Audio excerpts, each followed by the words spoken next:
right All there. right, everyone. Welcome to the show where we talk about relationships, anything that's going to affect your life, good, bad, or indifferent. Today on the show, we have Jonathan Oliver. And Jonathan Oliver is a published author. He wrote a book called Impersonations. He's an enlightenment, I don't know if you call him an enlightenment coach, but he can share that in a minute. He's a coach.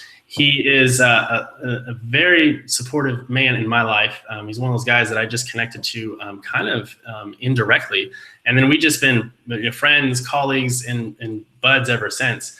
And so we started to put together a podcast, and we just wanted to share some things from time to time, what's on our hearts as far as it comes to relationships or anything else out there that might be supportive for you to live a better life. So with no further ado, I call him J.O., if that's all right. J.O., is that cool if I call? That's perfect. J-O? That's when I know we're friends. Like we've shared some experiences when you call me J.O.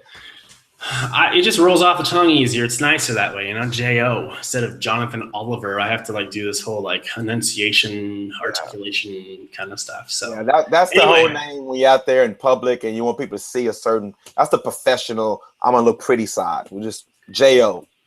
Right, and today you're definitely not that because you're sitting in front of a door with pretty purple. Are those purple? Purple, yep, purple. Purple. Okay. Well, hey, guess what? I have pink on today, and we didn't even coordinate that. There you go. There we go. It is pretty awesome.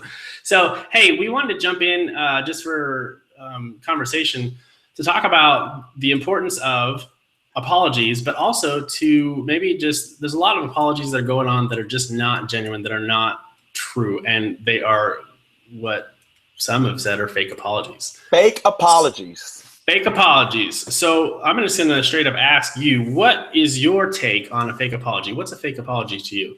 A fake apology is when you apologize, but you never clearly state exactly what is it that you're apologizing about. It's just simply saying, "I'm sorry, my bad." That's not even genuine. What are you sorry about? So give me an example. Okay, so let's go with dating and then me being married for the last 6 years and getting ready to have our first child, and I give you the difference, okay? Dating is like you're dating a girl and you're hanging out with her and you said you're going to pick her up at a certain time, but you got caught up playing Madden with your boys and you go into overtime and then you realize you're running late and you go over to pick her up and she's pissed because she's got dressed up, she got her heels on, perfume's great, third outfit of the whole experience, and she's ready to go. And you roll up and you're all excited because you just won, and she's like, "You're late," and you're like, "I'm sorry." And she's like, "But we were going to be going to dinner at 7:30. I'm sorry, my bad."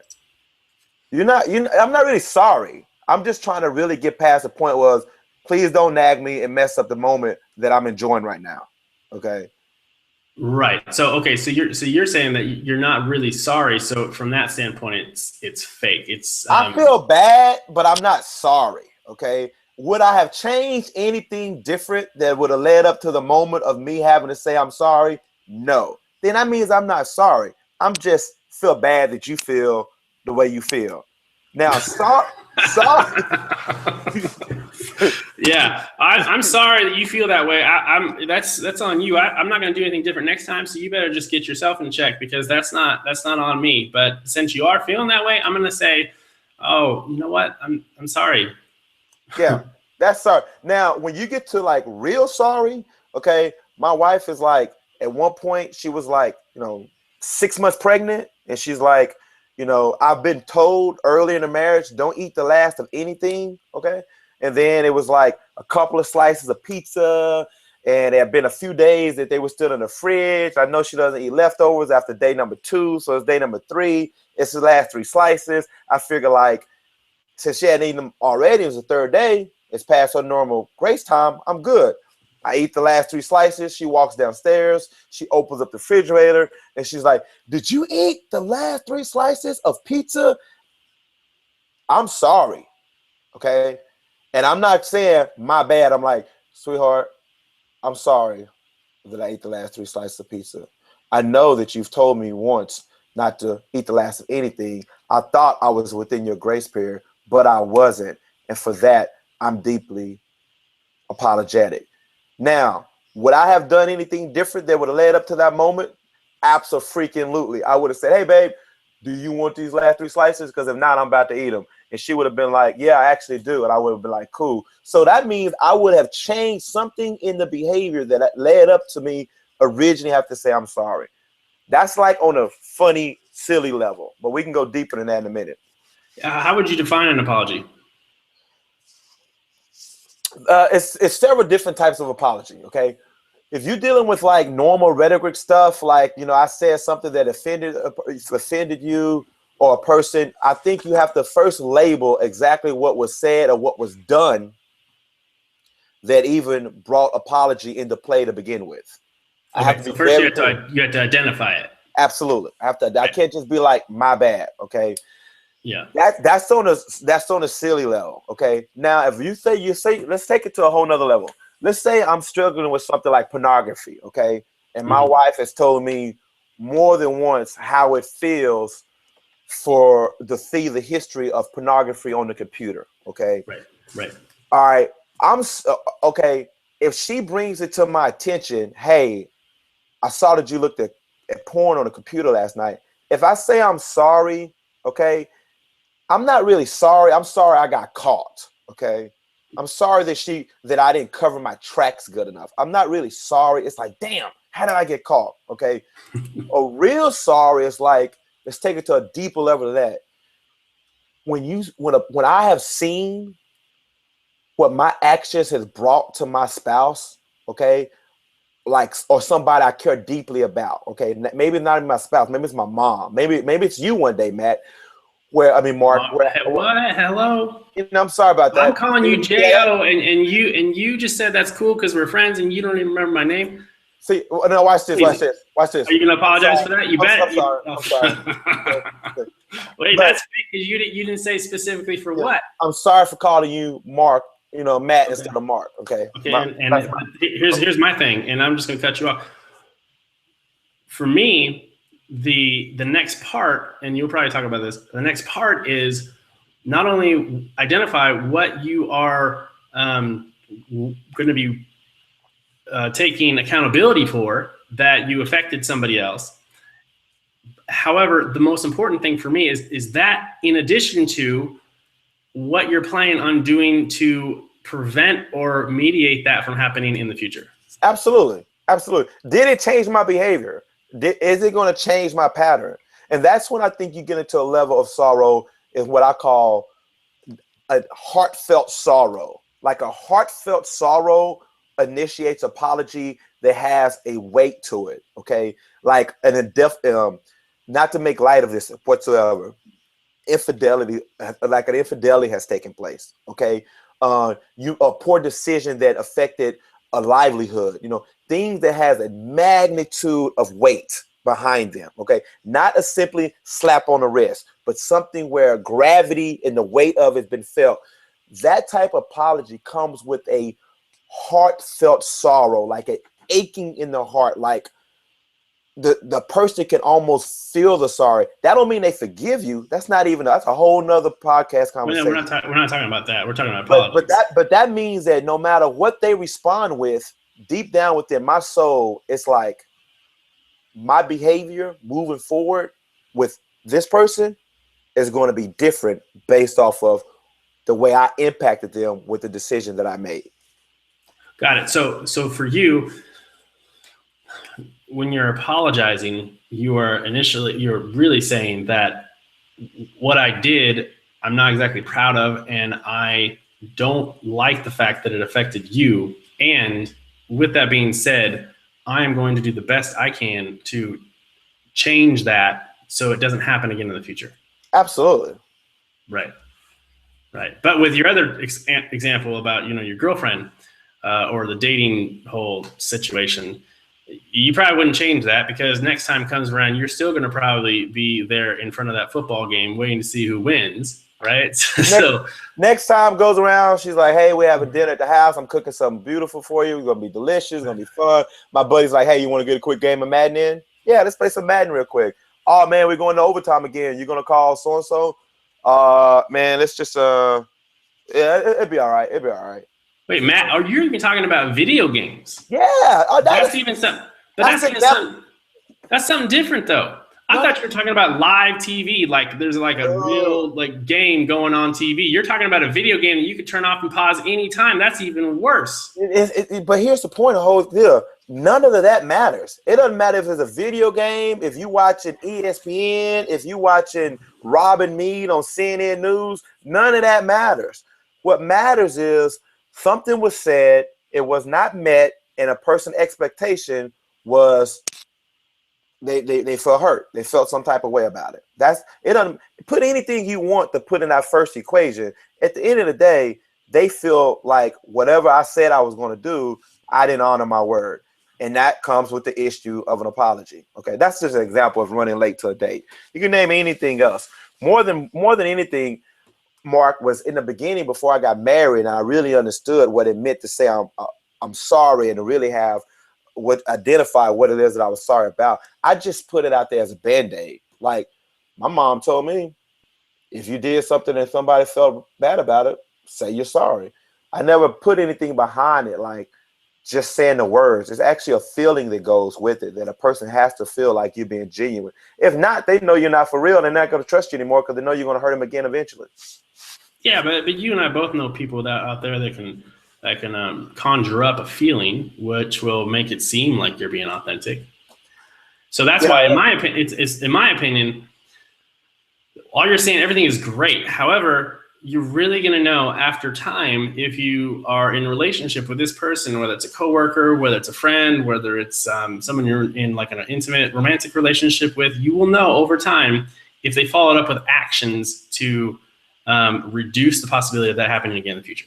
Absolutely. If it's a repeated behavior and you know that they're just saying the words to get you to be quiet and not make an issue out of it, and those actions keep going back in the same behavior that makes more and more apologies come into play, then eventually you're going to have to cut your tie with that person, or you just know what type of person you're dealing with. Right. So you're 100% correct. So here's the question. There are those among us who are not it's not the easiest thing for them to communicate when they actually have been hurt. So sometimes people get hurt and they just don't share. They build up like resentment, and they build up kind of animosity, and they don't even share it with you. So the question is, what do you do if your partner, whoever is in relationship with you, does not communicate that to you? In other words, do you only say you're sorry or apologize for something when somebody has brought it to your attention? Brought it to your attention, exactly. So that comes a level of maturity, okay? So that comes when a person is walking within integrity of themselves. So regardless of if my wife, or let's say when I was single, the things I'm telling you with you now, with the wisdom that I possibly have a little bit of an understanding of, did not come when I was single, okay? That a lot of people are hurt and damaged because I didn't understand this. Marriage has brought a lot of clarity to my thinking process. So with that being said, as a person matures and get more comfortable within myself and understanding of who I am and how I want to represent myself and how I want to show up in a relationship or even a friendship, then I think it says a lot about a person, a lot about myself, to not want to wait to get called out on something, but to be the first one to meet it halfway. So instead of saying, well, if my wife doesn't say anything about it, then I'm just going to act like it never happened. No, I want to show enough integrity, enough genuine appreciation and respect for our marriage, or let's say a friendship or somebody I've grown up with, that I say, hey, you know what? I'm sorry about this. And a lot of times just the person or me initiating it first, they may say, you know what, it's not that big of a deal. Or, you know what, thank you, I appreciate it, but you didn't need to do that. And maybe they may say, you know what, I am upset about that. I'm glad you brought it up. Let's talk about it. But no matter what, it shows a lot about what I stand for and how I want to represent by initiating the conversation first and not hoping that nobody says anything. Right. It depends on what type of person you want to be. What type of man do I want to be? Do I want to be a man that wants to feel like when somebody looks at me and speaks with me and we share a conversation, they're going to get an honest, trustworthy person who's not perfect, going to make mistakes, but willing to walk in that? or you getting somebody who's just kind of walking by on eggshells and kind of sneaking around saying, hope nobody catch me on this, hope I don't get called out on this. If they do, I already got an answer prepared. Yeah. I love the expression actions speak louder than words. And I don't think there's anything that really aligns with the concept of apology and connecting with that philosophy. So in other words, if you have somebody that apologizes and apologizes and apologizes, and they continue to show up in the same way, they continue to do the same things, but they're sorry for it. In my opinion, either one, they don't fully understand what it means to be apologetic, or two, they don't care, or both, or I don't know what. But if someone continues to do the same thing over and over and over again, and you don't see any change in action or in action, then you got work to do. Absolutely. So my grandmother used to say something like this, and I love this. She said, don't spend your whole life having to go back and apologize to people. Meaning, have enough wherewithal to stop, slow down, think, self-control, kindness, compassion. Understand mistakes are going to happen, okay? Things happen. Sometimes emotions flare up. That's normal. Scheduling happen. You got to live life on life terms. So certain things happen. But I do have what I can say I have control of, which is if I'm going to go around barking at people, snapping at people, knee-jerk reaction with people, then a lot of times I may blow things out of proportion, take things too far, and have to go back and apologize. And what you said is right on the money. If that's a repeated behavior that keeps coming up over and over and over again, then I'm not really sorry. I just have a behavior that I haven't really addressed. And I think sorry, it just gives me a pass. Right. It puts a Band-Aid on this wound that continues to gush blood, but you don't really want to get the wound treated. You just want to, like you said earlier, just slap a Band-Aid on it and hopefully it'll go away, but it's not going to go away. It's never going to go away. No. So apology for me is one, being a true apology. For one is being willing to admit that you made a mistake, that you have wronged someone, yourself, that you're out of integrity with whatever situation that you need to be accountable for. And number two, I think there's a lot of value in when you're talking about apology, and this is something I think that I work on as much as I can, and not many people seem to bring into the conversation, but I think is vitally important. One of those things is that when you say that you're sorry and that you're working on something, also, it's vitally important to ask your partner or to ask whoever it's with, is this something you can support me with? I need your help. I appreciate the fact that you are in my life, and I could really use your support on, if this shows up again, I'd like you to call me out on it. I don't have all the answers and I'm working on it. Is that something that you can do for me as I'm working on it? Because I don't want this to happen again. So is that something you can support me with as I continue to move forward? Does that make sense? Yeah, it makes perfect sense. So you're asking, so that's an apology that's showing two things. A is showing a level of sincerity in apology. Right. B is showing a level of vulnerability in the fact that. What's that word you said? Vulnerability. So what's vulnerability? So, we can get into that. Vulnerability. Yeah. Your Texas accent going on. I was just making fun of your. Not so much. There's certain words with being dyslexic that really are hard to pronounce. Just the way it is, the way they sound in my head, and the way they come out. So yeah. Vulnerability, Pacific. But needless to say, the meaning is still the same, which is willing to be exposed, right, and willing to show a level of softness that opens a person up to be hurt if it's not handled in the right way. Right. And to simply say, hey, can you hold me accountable to this? I'm trying to get better with this, shows the person that you're apologizing to that, hey, I value our relationship so much so that I'm going to give you a permission to assist the struggle that I may be having. And that's on a real serious, obviously deep level. Some fake apologies can just be as simple as covering up a lie. I got caught on, right? And did you take the last cookie at the cookie jar? Nope. You sure you got crumbs on your mouth? Oh, I'm sorry. But think about it like this: if we lived in a place where you look, we all have this thing called an ego. We all have this thing called the sinful desires of the flesh, and we have whatever. We all have that part of ourselves, but we also have this part of ourselves that's a higher place, right? To be that. In my opinion, to some degree, we're all striving to get a little closer to that place, because when you're in that place, it's a much better place to live and be in the world. And if we had a society where people will be, look, I apologize for this. I made a mistake. And I'm really working hard on that, because I don't want to be like that, not only with you, but in other people in my life. Is that something you can help me at? What it does is it shows you that I'm open, and hopefully the recipient of that opens up too, so that there can be a greater connection. And even if that other person does not open up, you still do it for you, because it's going to share volumes about who you're with.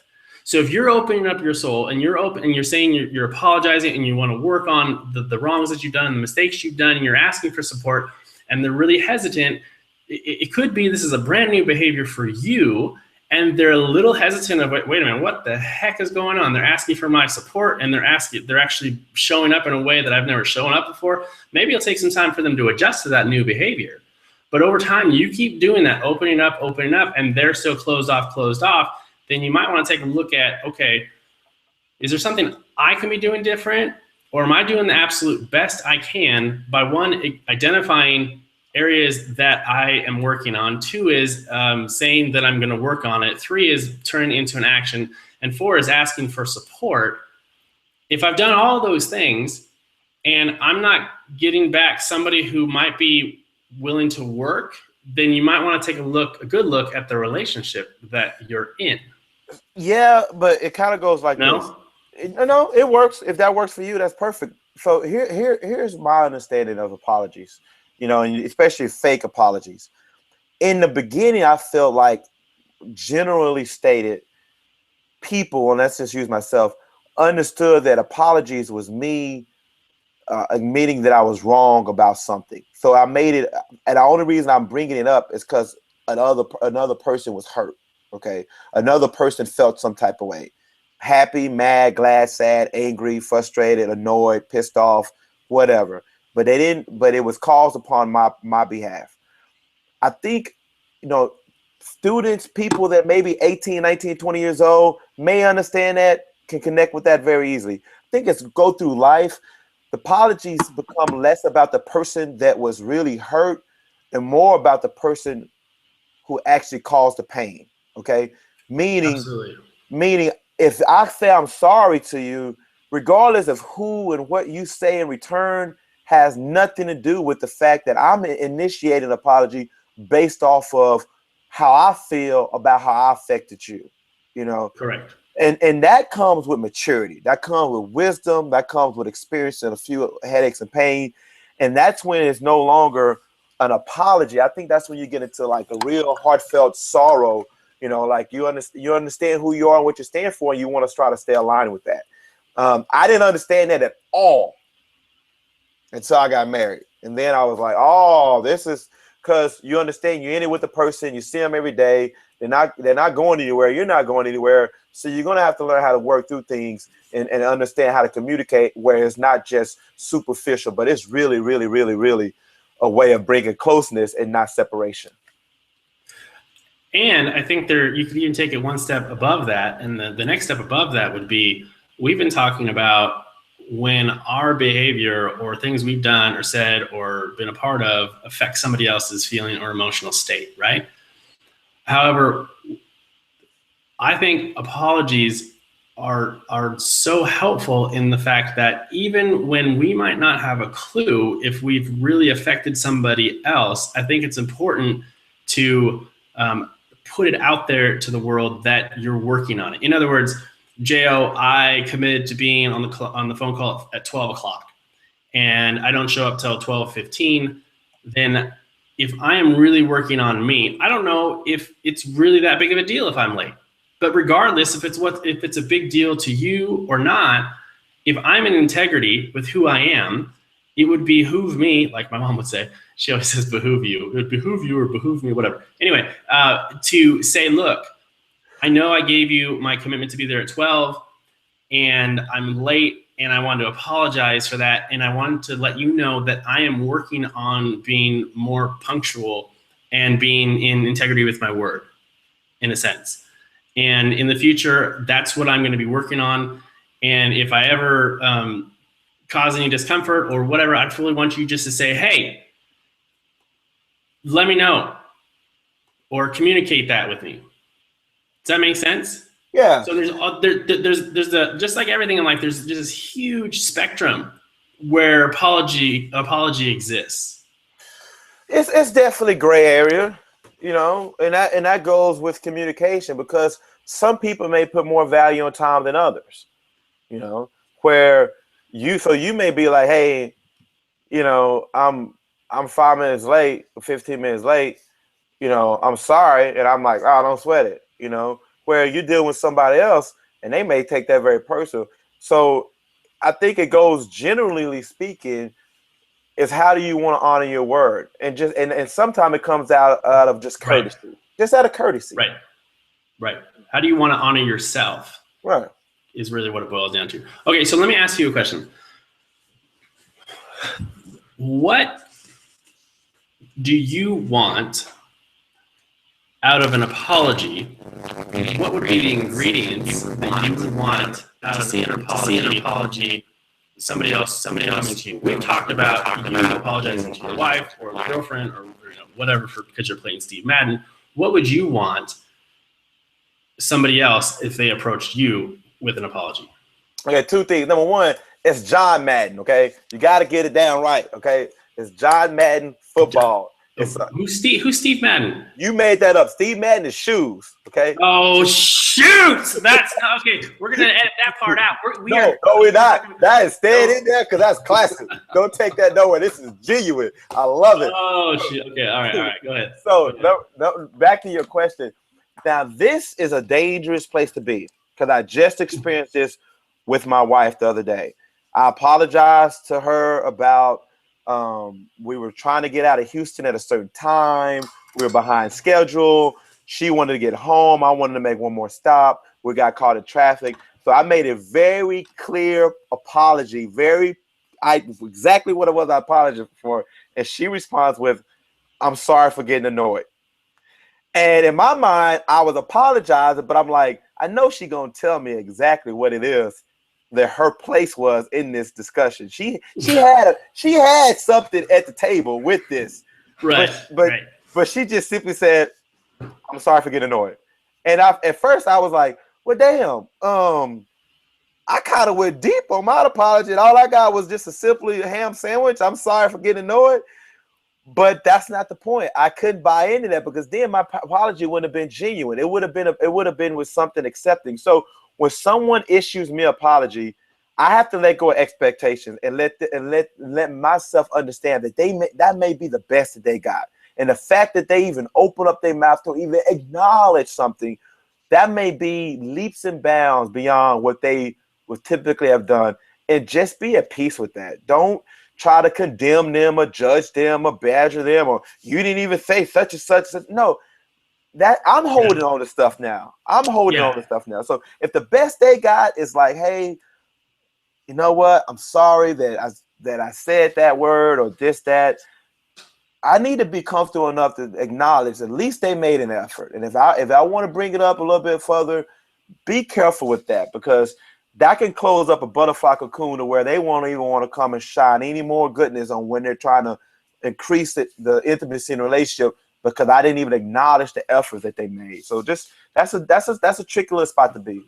Yeah. So no, I agree. So I think sometimes I'll speak for me. I've apologized with the intention of wanting to clean my end of the street, but also hoping that once I do that, then the relationship will end up in a better space, right? So it's almost like, listen, damn it, I poured out my heart to you, and you're not doing the same. This is ridiculous. I'm not doing this apology crap anymore. Right? Exactly. But that's not what it's about. And it's not always easy. It's not always easy for me to remember, but I think it's important.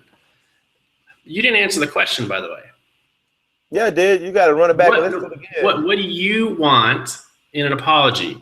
So I can't want anything, because anytime I put expectation on apology, I'm setting myself up for failure. Okay, let's change the words. What would be your preference for an authentic apology? What would that look like, be like, whatever? If you could create that. That's not ideal. And I'm going to tell you why. Because I've gone into situations expecting someone, like I said with my wife the other day, to identify exactly what I thought she was wrong for. And I'm setting myself up. So let's say you do something and you're like, I owe you an apology. If I'm waiting for you to say crystal clear what I've already formed in my mind, what you should say, anything you say that does not hit that bullseye, I'm not going to feel like it's sincere. And that's not fair to you. So trust me when I say this. For myself personally, the best apologies that I've ever received are the ones where I did not even expect apology to be given. I literally just went in with it. And when they even started with the word, I'm sorry, I already felt like, wow. Anything they said after that just only brought us closer. That has been the best. Anytime I put any label on it, brother, you better best believe that I'm looking at you when you close your mouth like, is that it? Is that it? That's all you got? So I can't do it. It's not fair. But I also think that it's maybe something we can talk about later, but at the same time, to know what would be the most helpful for you to hear, knowing that those are your expectations that may not be filled, but what would help you the most as far as it comes to an apology? Even though it might never happen. That's what helps me the most. That's what helps me. It's not expecting anything. That's what helps me. Not expecting anything. Not expecting anything. So your expectation of, well, damn it, she should have given me more than a ham sandwich when she didn't, was the thing that got in the way. Got in the way. It gets in the way of even connecting with the person for me. So not expecting anything. It's almost like lending out money. If it comes back, great. If it doesn't, I wasn't expecting it to come back. So if apology comes back, man, thank you. And here's the trick with that. As I've gotten older, I'm better at accepting an apology and getting my ego and my arrogance and my grandiosity out of the way when my expectation is not there on what I think they should say. If I put anything in their mouth before they open it, then I'm already putting my resentment, my hard feelings, whatever I feel like I'm justified in thinking, in the way of what they're saying. Right. I think they should do something different, which is not really who they are. And I'm already setting myself up for a loss in that situation. For me, some other people, they can do whatever they want. If that works for them, they want to hear X, Y, Z, then do that. That's great. But for me, I can't do that. Yeah, no, I get it. I totally get it. J.O., we're running short on time. I just wanted to thank you for showing up and being authentic. And I also want to thank you for your overall commitment to the world, because I've read some of your stuff. I've known you for a little bit, and I really appreciate the value that you put into this world, not only into my life, but into the people that you work with as a coach and everything that you do. I wanted to extend my sincere appreciation for the work that you do, because it's very, very valuable. And thank you for coming on to the show. And is there any closing words you have to say? Let's do it again. Let's do it again. Okay, you got it. All right, guys, until next time, we are signing off, and we'll be back next week, or I will be back next week. I'll be committed to that next week, same time, same place, which is Tuesday. And we'll go from there. All right, take care, everyone. Later.